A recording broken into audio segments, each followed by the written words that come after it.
ስውር ሳይኮሎጂ እጅግ ሚስጥራዊና አደገኛ ጥበብ ነው። ይህም የሰውን ስነ ልቦና ተረድቶ ሰዎችን በእናንተ የሀሳብ ቁጥጥር ውስጥ ማዋል ነው። ይህም ሰዎችን የምትፈልጉትን ነገር ለማስደረግ ሰዎች እንዳያምፁና ከእናንተ ፈቃድ ውጪ እንዳይሆኑ ለማድረግ የምትጠቀሙበት ከጥንት ጀምሮ ሲወርድ ሲዋረድ የመጣ የንጉሳውያንና የሹማምንት ጥበብ ነው። ይህን ዘዴ የሚጠቀሙ ሰዎች ማኒፑሌተርስ ይባላሉ። አሁንም ላይ ታላላቅ ተጽዕኖ ፈጣሪዎች ኢንፍሉዌንሰር ሰዎች የሚያውቁትና የሚተገብሩት ነው። እነዚህን ዘዴዎች የሰው ልጅ እንቢ ያለውን እሺ አልፈልግም ያለውን ደግሞ እንዲቀበላችሁ የሚያስገድድ ነው። 7 የስውር ሳይኮሎጂ ዘዴዎች። ማይክላንጆሎ የተባለ አንድ የቅርጻ ቅርጽ ሰራተኛ አንድን ሐውልት ሰርቶ ካጠናቀቀ በኋላ ወደ ሰዎች በመሄድ ያሳያቸዋል። ያን ጊዜ ሰዎቹ በጣም ጥሩ ነው፣ ነገር ግን ትንሽ አፍንጫው ረዘም አለ እንጂ በማለት ይመልሱለታል። ማይክላንጆሎም አፍንጫውን ፍጹም ትክክል እንደሆነ ቢያውቅም ምንም ሳይከራከር ወደ ጓሮ በመውሰድ ትንሽ ቆይቶ ይዞት ተመለሰ። ከዚያም ሰዎቹን አሁንስ በማለት ይጠይቃቸዋል። አሁን በጣም ያምራል ሲሉ አድናቆታቸውን ይቸሩታል። በዚህ ጊዜ ግን ማይክል ምንም አይነት ነገር በሐውልቱ ላይ አላደረገም ነበር። ሰዎች አስተያየታቸውን ስትቀበሉ እነርሱ በዛ ነገር ላይ ስልጣን እንዳላቸው ስለሚሰማቸው ከእናንተ ጋር መሆን ይጀምራሉ። ስለዚህ አንደኛው ዘዴ የሰዎችን አስተያየት በግልጽ አለመቃወም ይባላል። ይህ ማለት ሰዎች በግልጽ ለሆነ መቃወም ሲጋለጡ ራሳቸውን እንደተሸነፉ ወይም ትክክል እንዳልሆኑ ማመን ስለማይፈልጉ ለአላስፈላጊ ጠብና ክርክር አንዳንዴም ማጣጣል ይጋለጣሉ። ስለዚህ አንዳንድ ጊዜ ሰዎች ምንም ካለ ማለት በሚል ብቻ አስተያየትን እንደሚሰጡ ተረድታችሁ አስተያየቱን በመመዘን አላስፈላጊ ሆኖ ብታገኙት እንኳን ግን በግልጽ ባለመቃወምና አስተያየታቸውን ተቀባይነት እንዳገኘ በማመላከት ሰዎቹን መማረክ ትችላላችሁ። ሁለተኛው ዘዴ የተቃርኖ ኃይል ይባላል። ይህ የምንጠቀመው በተለምዶ ነውጠኛ ለሚባሉ የሰው አይነቶች ነው። ይህም ሰው የሚላቸውን አይሰሙም ወይም ተቃራኒ መሆን ያስደስታቸዋል ተብለው ለሚጠቀሱ በተቃርኖ ሱስ ለተጠቁ ግለሰቦች ነው። እነዚህ ግለሰቦች በቁጥጥር ስር አይደለሁም ወይም ማንም አይዘኝም የሚለውን ለማሳየት ከእናንተ ጋር በመከራከርና ካላቿቸው በተቃራኒ ያለውን ነገር በማድረግ ጀብደኝነታቸውን ለማወጅ የሚጥሩ ሰዎች ናቸው። እነዚህ ሰዎች በሰፈር፣ በትምህርት ቤት፣ በሁሉም ቦታ የተከለከሉትን የሚረግጡና አታድርጉ የተባሉትን የሚያደርጉ አይነት ሰዎች ናቸው። እነዚህ ሰዎች ትልቁ ሽሽታቸው በሰው ቁጥጥር ስር መሆን ነው። ያንንም በማድረጋቸው ከዛ ያመለጡ ይመስላቸዋል። ስውር ሳይኮሎጂ ግን ከሌላው ሰው የበለጠ እነዚህን አይነት ሰዎችን በቁጥጥር ስር ማዋል ቀላል ነው ይለናል። ይህም በቀላሉ የተቃርኖ ኃይልን መጠቀም ነው። ይህም ምን ማለት ነው ካላችሁ እናንተ እንዲያደርጉ የምትፈልጉትን ተቃራኒውን እንዲያደርጉ ማዘዝ ወይም እንደሆኑ መንገር ማለት ነው። ይህም እነርሱ ነፃነታቸውን ለማሳየት የዛን ነገር ተቃራኒ በማድረግ የፈለጋችሁትን ነገር ታሰራችኋላችሁ። ለምሳሌ ዛሬ ከቤት እንዲወጡና ብቻችሁን መሆን ከፈለጋችሁ ወይም ብቻችሁን ቢሮ ስር መቅረት ከፈለጋችሁ ዛሬ አንድ ቦታ ስለምሄድ ከዚህ እንዳትወጣ ብትሉት የታሰረ ስለሚመስለው እኔም የምሄድበት አለኝ በማለት ተነስቶ ይወጣል። የእናንተም እቅድ ይሳካል። እንዲያደርግ የምትፈልጉትንም አታደርግ በማለት በፍጥነት እንዲያከናውነው ማድረግ ትችላላችሁ። ይህ ዘዴ ሰዎችን በተቃራኒው የማነሳሳትና የመገፋፋት ኃይል ነው። እልህ ማስያዝ ወይም መወራረድ የመሳሰሉት በዚህ ውስጥ ያሉ የመቆጣጠሪያ ዘዴዎች ናቸው። ሶስተኛው ዘዴ የተገላቢጦሽ ህግ።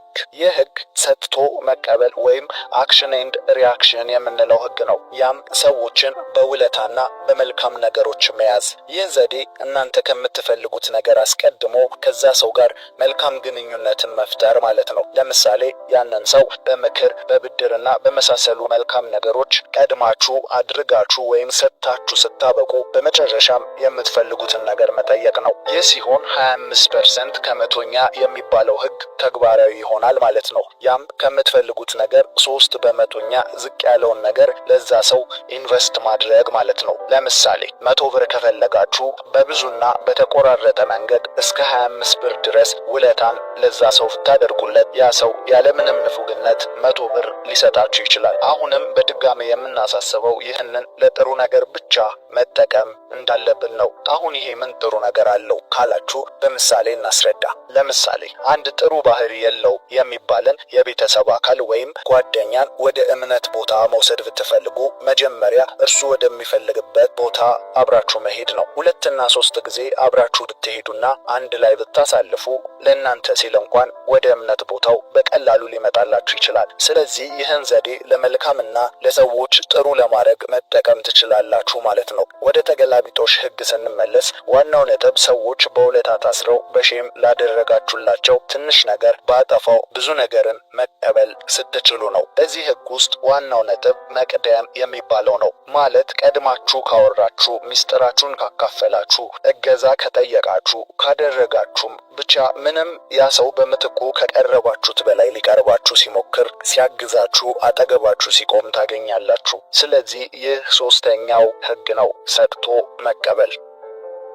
4ኛው እይታን ማዞር ይባላል። ይህ በአይነቱ የእናንተን ፍላጎት ያለመናገርና ነገሩ ላይ ያለውን ጥቅምና ጉዳት ተንተርሶ ብቻ ማውራትን ያመላክታል። ያ ማለት የሰዎቹን አይን ከእናንተና ከነገሩ ግንኙነት ላይ አስነስታችሁ በነገሩና በእነርሱ መካከል ልታደርጉት እና ነገሩ ለእነርሱ የሚሰጣቸውን ጥቅም ወይም ጉዳት ላይ መደራደር ነው። ይህ በቀላል ምሳሌ ይህን ነገር ማድረግ አለብህ ከማለት ይልቅ ይህን ነገር ብታደርግ ሊጠቅም ይችላል ማለት ያ ሰው በነገሩ ላይ የእናንተን የጥቅም ፍላጎት ላይ ከማድረግ ይልቅ በነገሩና በእርሱ ላይ ብቻ እንዲያተኩር ያደርገዋል። ይህ በሌላ ምሳሌ እናንተ ሻጭ ብትሆኑ የያዛችሁትን ዕቃ ለሰውየው የሚሰጠውን ጥቅም እንጂ ያ ቢሸጥ እናንተ ስለምታገኙት ኮሚሽን ለሰውየው እንደማትናገሩት ማለት ነው። ሁልጊዜም የፈለጋችሁትን ፍላጎት በግልጽ አለመናገር፣ ያ ለእናንተ የሚሰጠውን ጥቅም አለማውራት፣ ከዛ ይልቅ የሰውየው ትኩረት ወደ ነገሩ እና ለስቱ ወደሚሰጠው ጥቅም ላይ የማዞር ጥበብ ነው። ይህን በተለይም የንግድ ስራ ላይ ያሉ ሰዎች በማወቅም ሆነ ባለማወቅ ሲተገብሩት ይስተዋላል። ይህንን ከማጭበርበር ለይቶ ማየት ያስፈልጋል። የነገሩን ጥቅም በእውነተኛው መንገድ መናገርና የማይገባ ርዕስን አለማንሳት እንጂ የተጭበረበረ ወይም ስህተትን መናገር ማለት አይደለም። ያ ከሆነ በቀጥታ ውሸት ነው ልንል እንችላለን። ስለዚህ ይሄ በቀጥታ እውነት የሆነውን ነገር ብንናገርም ነገር ግን የግል ፍላጎታችንን በመሸፈን የምናስተናግድበት መንገድ ነው። ስለዚህ 4ኛው ዘዴ እይታን ወይም ትኩረትን ማዞር ልንለው እንችላለን። 5ኛ በገደብ ውስጥ ያለን ምርጫ መስጠት። ሰዎች ለመወሰን በራሳቸው ምርጫ የመጓዝ ዝንባሌያቸው ከፍ ያለ ነው። በዚህ ምክንያት በተወሰነ በተገደበ ነገር ውስጥ እንዳሉ ሲሰማቸው ያን ነገር ለመቃወም ወይም ከዛ ነገር ጋር ለመጋፈጥ ለመጋጨት ይሞክራሉ። ታዲያ እናንተም የምትፈልጉትን ነገር እንዲያድርግ ወይም አታድርግ ውስጥ ብቻ ሲገባ ከላይ ያነሳነው ስሜት በሰዎች ዘንድ በመኖሩ ምክንያት ሰዎች በደስታም ወይም በፍላጎት የማድረጋቸው መጠን ዝቅተኛ የሆነ ይመጣል። ታዲያ ይሄ ዘዴ የሚጠቅመው ለዚህ ነው። ይሄ ዘዴ ለሰዎች ምርጫ መስጠትን ያመላክታል። ነገር ግን ምርጫው በገደብ ውስጥ ወይም በእናንተ ክልል ውስጥ ማድረግ ይጠበቅባችኋል። ለምሳሌ ቀለም ምረጥ ከማለት ይልቅ ከጥቁርና ከነጭ አንዱን ምረጥ በማለት ምርጫ መስጠት፣ በዛው ሰዓት ግን ምርጫው በእናንተ ቁጥጥር ውስጥ ማድረግ ማለት ነው። ይህ ሰዎች እንደታሰሩ ሳይሰማቸው በረጅም ገመድ እንደማሰር ይቆጠራል። አሁንም በድጋሜ ሁሉም ነገር ለጥሩ ብቻ መጠቀም እንደምንችል ማመን ይኖርብናል። አሁን ይሄ ምን ጥቅም አለው ልትሉ ትችላላችሁ። ይህ ለወላጆች ልጆችን ለማሳደግ ጥሩ ወይም መልካም መንገድ ነው። ልጆችን እየተቆጣጠሩ ነገር ግን በእስራትና በቁጥጥር ውስጥ እንዳሉ ሳይሰማቸው ለማሳደግ ይረዳል። ይህ በአጭሩ በረጅም ገመድ አስሮ የታሳሪን ነጻነት መጠበቅ ማለት ነው። ለሰዎች በምርጫቸው ነገሮችን እንዳደረጉ ሲሰማቸው እናንተን የማመንም ሆነ ከእናንተ ጋር ያላቸውን ግንኙነት መጠበቅ ትችላላችሁ። ስለዚህ ሁልጊዜም ከሰዎች ጋር ስትሆኑ ምርጫን ማሳጣትና ፈላጭ ቆራጭ ከመሆን ይልቅ በእናንተ ምርጫ በተገደበ ምርጫ ውስጥ እንዲመርጡ ወይም እንዲወስኑ ማስቻል በነገሩ ላይ የባለቤትነት ስሜት እንዲሰማቸው ከማድረግ ጀምሮ ሰዎች ከእናንተ ጋር እንዲሰለፉ የራሳቸው እንደሆነ እንዲሰማቸው ወይም በእናንተ ፍቃድ ውስጥ የእነርሱ ፍቃድ እንዳለ እንዲሰማቸው ያስችላል። ስለዚህ ይህ 5ኛው ዘዴ ነው። ወላጆች ልጆቻችሁን ጫን ከማለት ወይም ይህን አድርግ ያንን አታድርግ ከማለት እናንተ በምትፈልጉት ምርጫ ውስጥ ለምሳሌ በፀጉር አቆራረጥ ሊሆን ይችላል፣ በአለባበስ ሊሆን ይችላል፣ 3 ወይም 4 አይነት ምርጫ በመስጠት ልጁ የራሱን እንዲመርጥ ብታደርጉ ልጁ ያለምንም መነጫነጭ በራሱ ምርጫ እየወሰነ እንዳለ እየተሰማው አብራችሁ ይቀጥላል። ምርጫዎቹ ግን በእናንተ የተመረጡ መሆን ይኖርባቸዋል። ስለዚህ ይህ ለመልካም ስንጠቀመው መልካም ነገርን መፍጠር የሚችል ጥበብ ነው። ስድስተኛ ጄኩስታ። ይህ ዘዴ ምናልባትም በመልካም መንገድ ላንረዳው ወይም ላንጠቀመው እንችላለን። ነገር ግን እኛ ላይ ይህን ዘዴ ሲጠቀሙ እንድናስተውል ስል ያስገባውት ዘዴ ነው። ለስውር ሳይኮሎጂ እንደ ትልቅ ግብአትነት የምትጠቀሙት የሰዎችን ስስ ጎን ነው። ያም ሰዎችን በመመልከት ሞልቶ የተረፋቸውንና እጥረት ያለባቸውን ወይም የሚፈልጉትን ነገር መለየት ነው። ይህ አይነቱ ዘዴ የሚሰራው ስለሌላው መጥፎ በማውራት ብቻ የራስን ስም መገንባት ነው። ይሄ የሚሆነው ግን ስለ ራሳችን ምንም ሳንናገር ነው። ይሄ የሰው ልጅ በተፈጥሮ ስለ አንድ ነገር መጥፎ ወይም ጥሩ እንዳልሆነ ስናወራ ባይ ዲፎልት ያ ሰው እናንተን ያንን ነገር እንዳልሆናችሁና ይልቅስ በተቃራኒው በጥሩ በኩል እንደቆማችሁ ያስባል። አሁንም እንድታሰምሩበት የምፈልገው ዋና ነጥብ እናንተ ተቃወማችሁ እንጂ የራሳችሁን እምነት፣ አቋምና አመለካከት ገና አልተናገራችሁ። ያ ግን ሰው እናንተ በመቃወማችሁ ምክንያት የእናንተን አቋም ከዛ በተጣራሪው እያሰበ ወይም ከዛ በተቃራኒው እያሰበ ይመጣል። ይህንን ብዙ ፖለቲከኞችና ባለስልጣኖች ሲጠቀሙት ይስተዋላል። ስለ ቀደመው ስርዓት አገዛዝ እንከንና ጥፋት ሲያወሩ ህዝብ ምንም ሳይሉት ነገር ግን እነርሱ ያንን እንደማያደርጉ እንዲያስብ ያደርጉታል። ታዲያ እኔ እንዲያደርጋለሁ ባለማለታቸው ስልጣኑንም ካገኙ በኋላ ምንም ቢያደርጉ በተጠያቂነት ወይም በቃላቸው አይከሰሱም ማለት ነው። ምክንያቱም የቀደመው ስርዓት እንዲያደረገ እንጂ የአዲሱ ስርዓት እንዲያደርጋል ባለማለታቸው። ስለዚህ ይህ ለብዙ ዘመን በባለስልጣኖችና በመንግስታት እንደ ዋነኛ መገልገያ ሲጠቀሙበት ቆይተዋል። የጄኩስታ ዘዴ ከውሸት የጸዳ ማጭበርበር በመባል ይታወቃል። ሰዎቹ አልዋሹም፣ ነገር ግን እውነቱን አልተናገሩም። ምንም አላሉ። በቃ በሌላ ነገር ድክመት ውስጥ ጠንካራ ነኝ ሳይሉ እነርሱ ግን በዛ ነገር ጠንካራ እንደሆኑ እየታሰቡ ይሄዳሉ። ስለዚህ የዚህ ዘዴ ዋነኛ መሳሪያ የሚወቀስ ወይም ደካማ ነገርን ማግኘትና ፈጽሞ ማጥላላት መቻል ነው። ሌላው የሰው አእምሮ በአፈጣጠሩ ምክንያት የሚሞላው ክፍት ቦታ ነው። ይሄ ስድስተኛው ዘዴ ነው። ሰባተኛው የንጽጽር ተጽዕኖ ነው። ይህ ዘዴ ደግሞ እናንተ ለምትፈልጉት ነገር ወይም ከናንተ ሐሳብ ጋር ለሚሄደው ነገር በንጽጽርነት የሚቀርብ ነገርን ማዘጋጀት ነው። ነገር ግን ይህ ንጽጽር ፍጹም ከናንተ ከያዛችሁት ነገር የሚያንስ መሆን አለበት። ሁላችንም እንደምናውቀው አንድ ነጣ ያለ ዕቃ አጠገብ አንድ በጣም የጠቆረ ዕቃ ብናስቀምጥ እጅግ ጎልቶ ነጭ የመምሰል አቅምን ነጣ ላለው ዕቃ እንሰጣለን። በቃ ያነሰን ነገር አጠገቡ አድርጎ በማስቀመጥ ስለዚህ በፈለጋችሁት የህይወት ዘርፍ ውስጥ ተነጻጻሪ ነገር ግን ያነሰ ነገርን በማንሳት የእናንተን ሐሳብ ፍጹም ማጉላት ትችላላችሁ። ይህ ዘዴ በመልካም ጎኑ ስንመለከተው ለምሳሌ ለልጆቻችሁ ባያጠኑ ምን እንደሚሆኑ ወይም ምን መሆን እንደሚችሉ በተነጣጣሪነት ብትነግሯቸው አጥንተው ከሚሆኑት በላይ ባለማጥናታቸው የሚደርስባቸው ፍራቻ ስላለ ጠንክረው ማጥናትን ይችላሉ። አንድ ነገር ያደረገ ስኬታማ ሰው ከማሳየት ይልቅ ያላደረገና በህይወቱ የከሰረ ሰው ይበልጥ በነገሩ እንድናምን ያደርገናል። ስለዚህ ብዙ ጊዜ በተነጻጻሪነት ያነሳነው ወይም መወዳደር የማይችል ልዩነትን በማመላከት ሰዎችን ምርጫ ማሳጣት ይቻላል። አሁንም እንደ ቀድሙ ነው። ትንሽ የሚለየው በተነጻጻሪነት ባስቀመጣችሁት ምርጫ መሃል በገሃድ የሚያስታውቅ ውጤት መኖሩ ነው። ምርጫ አለ፣ ግን በግልጽ ምን እንደሚመርጥ ያስታውቃል። ይህ ለምሳሌ አንፖልን ለመሸጥ የሻማ ብርሃንን እያሳዩ መሸጥ እንደማለት ነው። ነገር ግን እውነታውን እንየው ካልን ከአምፖል ብርሃን የሚጥ ፀሐይ አለች። ግን ያንን አለማሳየት ነው ዋናው ቁም ነገሩ። በእጃችሁ ያለውን ነገር ማጉላት የሚችል ተነጻጻሪ ነገርን መጠቀም። ይህ ሰባተኛውና የመጨረሻው ዘዴ ነው። ሌሎች በጣም ብዙ የስውር ሳይኮሎጂ ዘዴዎች ያሉ ሲሆን ዛሬ ለእናንተ እነዚህን 7 ነጥቦች መርጠንላችኋል። የቱ ዘዴ ተመቻችሁ? ደግሞ ደጋግመን እንዳሳሰብነው ነገሩ በመጥፎ ሲታሰቡም ሆነ ሲጠቀሙት ልክ እንዳልሆነና በይበል የዚህ ቪዲዮ ትኩረት በዚህ መልኩ በቁጥጥር ውስጥ እንዳትወድቁና ከወደቃችሁም እንድትጠነቀቁ በሶሻል ሚዲያ ሆነ በህይወት አሪያ ብላችሁ የምትከተሉት ሰው ወይም ራሳችሁን የምታስገዙለት ሰውን በደንብ መፈተሽ እንድትችሉ ሁልጊዜም ልባችሁን መከተል ጠቃሚ ቢሆንም ነገር ግን አእምሮአችሁን ይዛችሁ መጓዝ እንድትችሉ ለማሳሰብ ነው። በዛውም ልክ ሁሉን ነገር በንቃት መፈተሽ እንድትችሉም ለማሳየት ነው። አብዛኛው ሰው በስራ ቦታ፣ በትምህርት ቤት፣ በልዩ ልዩ ቦታ ላይ ንቀትን ያስተናግዳል። ታዲያ ሰዎች አብዝተው ንቀትን ሲያሳዩአችሁና ክብርን ሲነፍጓችሁ መፍትሄ አድርጋችሁ የምትወስዱት ምንድን ነው? ብቻ መሆን፣ አዲስ ጓደኛ መያዝ፣ የስራ ቦታ መቀየር፣ አዲስ የስራ ባልደረባ መያዝ ወይስ አካባቢ መቀየር? የእውነት ይህስ ምን ያህል ውጤታማ ሆኖ አገኛችሁት? የሰዎች ንቀት መነሻ ከቦታውና ከአካባቢው ስላልሆነ በዚህ መንገድ ልታስቆሙት አትችሉም።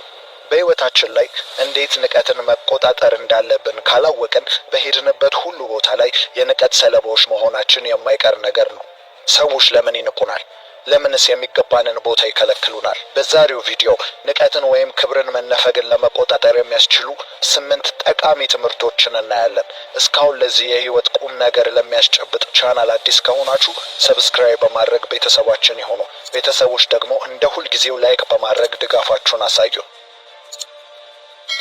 የሰዎችን ንቀት ለመቆጣጠር ከሚረዱ ዘዴዎች መካከል አንደኛው ምንጩን አስቡ።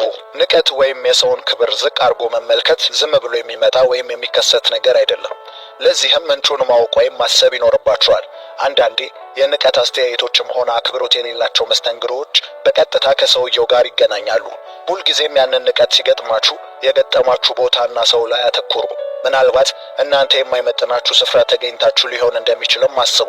አሊያም ደግሞ ያ ሰው በአስተዳደጉ፣ በኑሮ፣ በህይወት ያልተማረው የህይወት ስነ ስርዓት ሊሆን እንደሚችልም ተረዱ።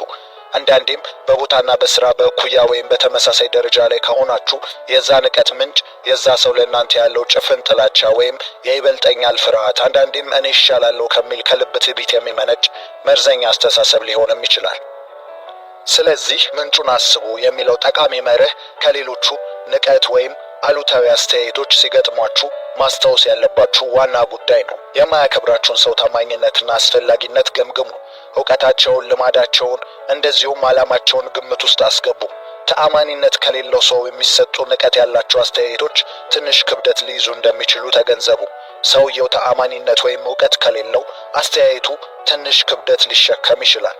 የግለሰቡ አስተያየት በግል አድሎና ጭፍን ጥላቻ ላይ ወይም ያልተፈቱ ጉዳዮች ላይ የተመሰረተ ይሆናል። ኢፍትሐዊ ፍርዶችንም ወይም አሉታዊ ባህሪን የማሳየት ታሪክም ይኖረዋል። ከአክብሮት መጓደል ጀርባ ያለው ዓላማን ግምት ውስጥ አስገቡ።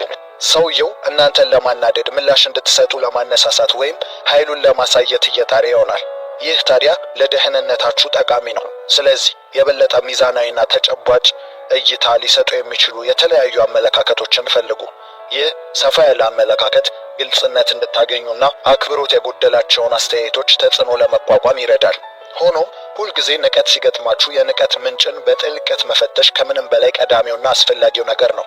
ይህንን ማድረጋችሁ በራሳችሁ ላይ ያላችሁን በራስ መተማመን ለመጨመርና ያለመፈለግ ስሜትን ከውስጣችሁ ለማስወገድ እጅግ በጣም ይረዳችኋል።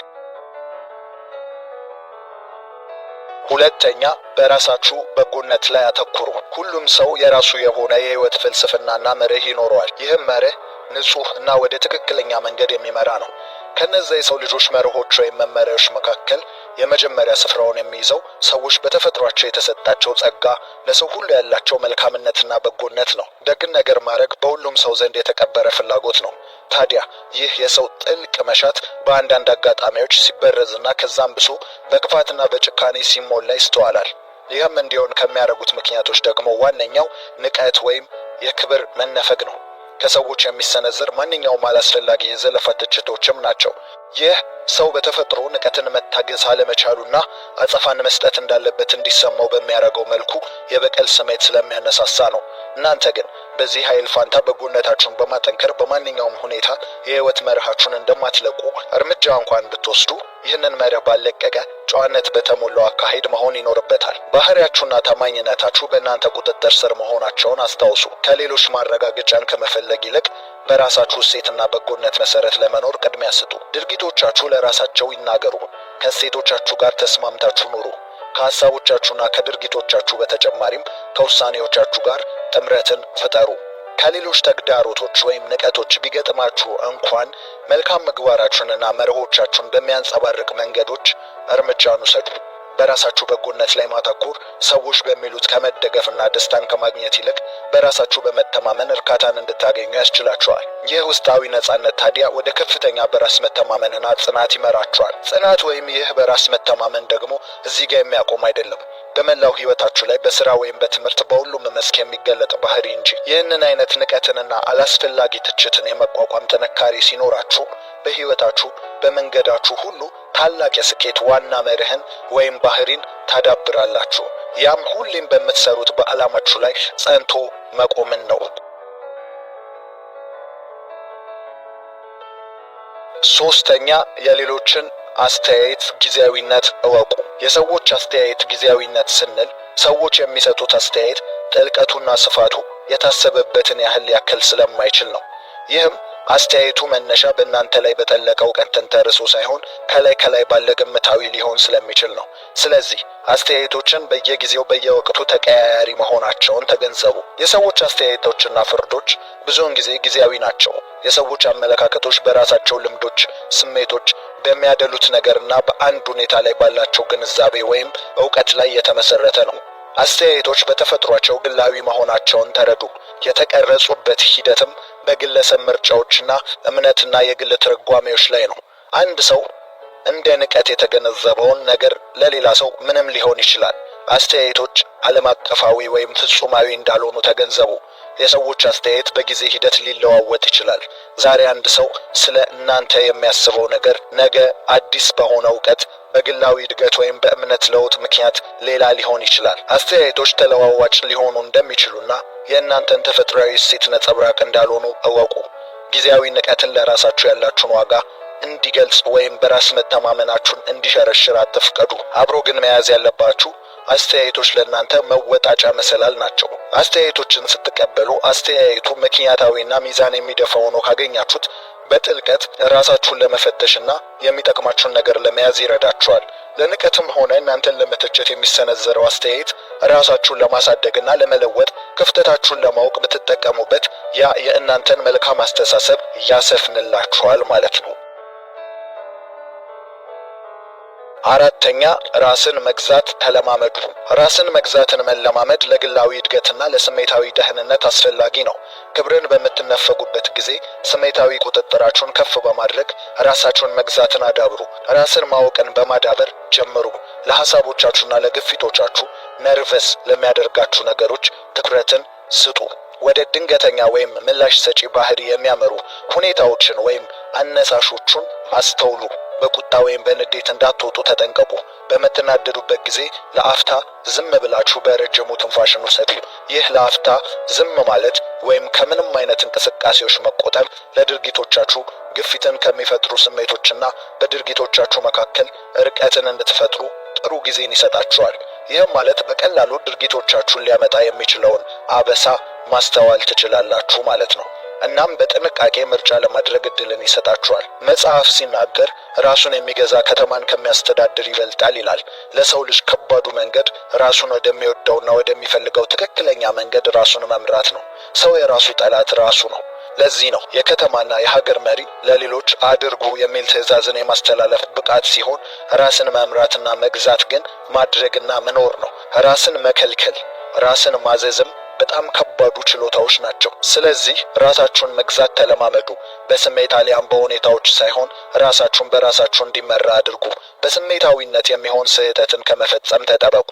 በባህሪያቸው ንቀትና አክብሮትን መነፈግ የሰው ትዕግስትን ወይም ራስን የመግዛት አቅምን ይፈታተናሉ። ነገር ግን ይህን ባህሪ በትክክል የራሳችሁ ማድረግ ከቻላችሁ ንቀትንና አክብሮት በሚነፍጓችሁ ሰዎች ፊት የበላይነትን ትጎናጸፋላችሁ። ላሳዩአችሁ ንቀት ተመጣጣኝ ምላሽ አሊያም ስድብና ችግርን ሲፈልጉ፣ የእናንተ ግን ያን አለማድረግ ፍርሃትን ከዛም ግራ መጋባትን በውስጣቸው ይጭራል። አንዳንዴም እነርሱ ባሳያችሁ ንቀት እንኳን ሊጸጸቱ ይችላሉ። ስለዚህ ራስን መግዛትን ተለማመዱ። አምስተኛ፣ በደግነትና በርህራሄ ምላሽ ስጡ። በደግነትና በርህራሄ ምላሽ መስጠት መናናቅን ለመቆጣጠርና አዎንታዊ ግንኙነቶችን ለማዳበር ኃይለኛ መንገድ ነው። ስቶይሲዝም አክብሮት ለጎደለው ድርጊት በደግነትና በርህራሄ ምላሽ መስጠትን ያበረታታል። ሌሎችን የማያከብሩ ሰዎች ከራሳቸው የውስጥ ውጊያ ወይም ድንቁርና ጋር እየታገሉ ሊሆኑ እንደሚችሉ እወቁ። አመለካከታቸውና ስሜታቸውን ለመረዳት ራሳችሁን በእነርሱ ጫማ ውስጥ አስገቡና አክብሮት የጎደለውን ባህሪ እንዲያሳዩ ያደረጋቸው ምን እንደሆነ በብልሃት ተረዱ። ይህ ርህራሄ ያለው መረዳት በቁጣ ወይም በመከላከል ምላሽ ከመስጠት ይልቅ በርህራሄ እንዲመልሱ ያደርጋቸዋል። እንደዚሁም በንቃት አዳምጧቸው። ለሐሳቦቻቸውና ለስሜቶቻቸው እውነተኛ ፍላጎት እንዳላችሁ አሳዩአቸው። በስሜታዊነትና በንዴት ምላሽ ከመስጠት ይልቅ በእርጋታ ምላሽን ስጧቸው። ሐሳቦቻችሁን ሰብሰብ አድርጋችሁ ትንሽ ጊዜ ውሰዱና ቃላቶቻችሁን በጥንቃቄ ምረጡ። በማስተዋል ምላሽ መስጠት ሁኔታውን ለማርገብና ግንኙነትን ለመፍጠር ያስችላችኋል። ቃላት ከእናንተ እስኪወጡ ድረስ የእናንተ ባሪያ ናቸው፣ ከወጡ በኋላ ግን የእናንተው ጌታ ናቸው። ይህ አባባል ምን ያህል በጥንቃቄ የምንናገረውን መምረጥ እንዳለብን ይነግረናል። የምትጸጸቱበትን ወይም በስሜታዊነትና የእናንተ ያልሆነውን ባህሪ ማሳየት የለባችሁም። ንቀትን ስትመለከቱ፣ አክብሮትም ሲነፈጋችሁ፣ እናንተ ግን ትክክለኛ በሆነው ባህሪያችሁ በትህትናና በርህራሄ ምላሽን ስጡ። ይህ በእነርሱ ዘንድ የነበራችሁን ንቀት እንደ በረዶ ያቀልጠዋል። ለእናንተ የተለየ አክብሮትን ትጎናጸፋላችሁ። ይህ ባይሆን እንኳን ነገር ግን የእናንተን ማንነት አልለቀቃችሁም ወይም የአቋም ሰው ሆናችሁ ተገኝታችኋል ማለት ነው። ስድስተኛ፣ ንቀትን እንደ ራሳችሁ ነጸብራቅ አትዩ። የሌሎች ንቀት የተሞላበት ባህሪ የእናንተን ዋጋ ከማንጸባረቅ ይልቅ የእነርሱን ባህሪ የሚገልጽ እንደሆነ ያወቁ። እያንዳንዱ ሰው የራሱ የሆነ የተለየ አመለካከትና እምነት እሴት እንዳለው ተረዱ። አክብሮት የጎደለው ባህሪ ብዙውን ጊዜ የሚመነጨው ከአንድ ሰው ውስጣዊ አለመረጋጋትና አድላዊ ባህሪ ወይም የተጣመመ እይታ ሊሆን ይችላል። የእናንተን ዋጋ ወይም ባህሪ የሚያንጸባርቅ ነው ማለት አይቻልም። ለራሳችሁ ያላችሁን ግምት የሚወስነው በሌሎች አስተያየት ወይም ባህሪ እንዳልሆነ ተገንዘቡ። ስለዚህ ውስጣዊ መረጋጋታችሁን ጠብቁ። ውስጣዊ መረጋጋት ደህንነታችሁን ለመጠበቅና ፈታኝ ሁኔታዎችን እንድትቋቋሙ ለማገዝ አስፈላጊ ነው። ስቶሲዝም ውጫዊ ሁኔታዎችን ምንም ቢሆኑ እንኳን ውስጣዊ መረጋጋትን የመጠበቅ አስፈላጊነትን አጽንዖት ይሰጣል። የውጫዊ ሁኔታዎች ውስጣዊ መረጋጋትን መረበሽ የለባቸውም። እንደ ንቀት ያሉ ውጫዊ ድርጊቶች ከእናንተ የመነጩ ሳይሆኑ ከሌላ ሰው ምልከታ የመነጩ ናቸው። እነዚህ ድርጊቶች ከቁጥጥራችሁ ውጪ የሆኑ ነገሮች ናቸው። እነሱ የሚናገሩትን ነገር ልትቆጣጠሩት አትችሉም። ሆኖም ግን የእናንተ ምላሽን መቆጣጠር ትችላላችሁ። ሆኖም ግን ውስጣችሁን የሚጎዳው እነርሱ የተናገሩት ሳይሆን እናንተ የምትሰጡት ምላሽ ነው። ስለዚህ ምላሾቻችሁን እናንተን የሚጠቅምና ውስጣዊ መረጋጋታችሁን የሚጠብቅ ይሆንላችሁ። ሰባተኛ፣ መናቅን እንደ እድገት ዕድል ተጠቀሙ። ክብርን ማጣትን እንደ እድገት ዕድል መጠቀም ከፍተኛ ነገሮችን እንድትማሩና ጠቃሚ ልምዶችን እንድታዳብሩ የሚያስችል የለውጥ አስተሳሰብ ሊሆን ይችላል። ስቶይሲዝም ተግዳሮቶችንና ንቀትን ጨምሮ ለግል እድገት ራስን ማሻሻያ ዕድል አድርጎ መመልከትን ያበረታታል። ትዕግስትን፣ ጽናትን፣ ስሜታዊ እውቀትን ለመለማመድና ለማዳበር አክብሮት የጎደላቸውን ባህሪያትን ተጠቀሙ። በመናቅ የሚቀሰቀሰው አሉታዊ ወይም መጥፎ ስሜቶችን ከማሰብ ይልቅ በዚህ ሁኔታ ውስጥ ልታገኙ ስለምትችሉት ጠቃሚ ልምድ አስቡ። ከእንደዚህ አይነት ተሞክሮ ምን መማር እንደምትችሉና ለግል እድገታችሁ እንዴት አስተዋጽኦ ሊያደርጉ እንደሚችሉ ራሳችሁን ጠይቁ። በዚሁም ላይ ምስጋናን ተለማመዱ። ከንቀታዊ ልምምዶች ለተማሯቻቸው ትምህርቶች ማመስገንን ልመዱ። ባህሪያችሁን፣ ጥንካሬያችሁን፣ ጥበባችሁን ለማጠናከር ስለሚረዳችሁ ይህንን ዕድል አመስግኑ። ምስጋና ትኩረታችሁን ከአሉታዊ ወደ አዎንታዊ ሁኔታ ለመቀየር ይረዳልና እነዚህን ትምህርቶች ተግባራዊ ለማድረግ ልምምድንና ትዕግስትን እንደሚጠይቅ አስታውሱ። እነዚህ መርሆች ከእናንተ ልዩ ሁኔታዎችና የግል እድገት ጉዞ ጋር ማስማማትን በጣም አስፈላጊ ነው። ስምንተኛ፣ ልትቆጣጠሯቸው በምትችሉት ነገር ላይ አተኩሩ። ጉልበታችሁን በቁጥጥራችሁ ውስጥ ባሉ ጉዳዮች ላይ አውሉት። ለምሳሌ በሐሳቦቻችሁ፣ በድርጊቶቻችሁና በምላሾቻችሁ ላይ ትኩረቶቻችሁን ገንቡ። ወደ ሆኑ ፍላጎቶቻችሁ አዙሯቸው። አክብሮት በጎደላቸው አስተያየቶች ላይ ከማተኮር ወይም የበቀል እርምጃን ለመውሰድ ከመነሳሳት ይልቅ በማስተዋልና በብልሃት ምላሽን ለመስጠት ሞክሩ። ሁልጊዜም ከአቅም በላይ በሆነ ነገር ላይ ትኩረታችሁን አትስጡ። ንቀትንና አክብሮትን መነፈግ እንደ ጊዜና ቦታው የሚለዋወጡ ናቸው። ስለዚህ መቀየር ባለባችሁ ነገር ላይ አተኩሩ። ማስተዋላችሁን በዚህ አትመዝኑት። አንድ አባባል አለ፣ ከአሳማ ጋር በጭቃ ላይ ልትላፋ ትችላለህ፣ ሁለታችሁም ትቆሸሻላችሁ፣ ልዩነቱ ግን አሳማው መቆሸሹን ይወደዋል የሚለው ነው። ስለዚህ እናንተን ከማይመጥኖቹ ጋር አትላፉ። በንቀትና አክብሮትን በመነፈግ ውስጥ ብትሆኑ እንኳ እነርሱ በወረዱት ልክ አትውረዱ። ምክንያቱም እናንተ መቆሸሹን ስለማትወዱት ነው። ስለዚህ ደረጃችሁን ጠብቃችሁ ኑሩ።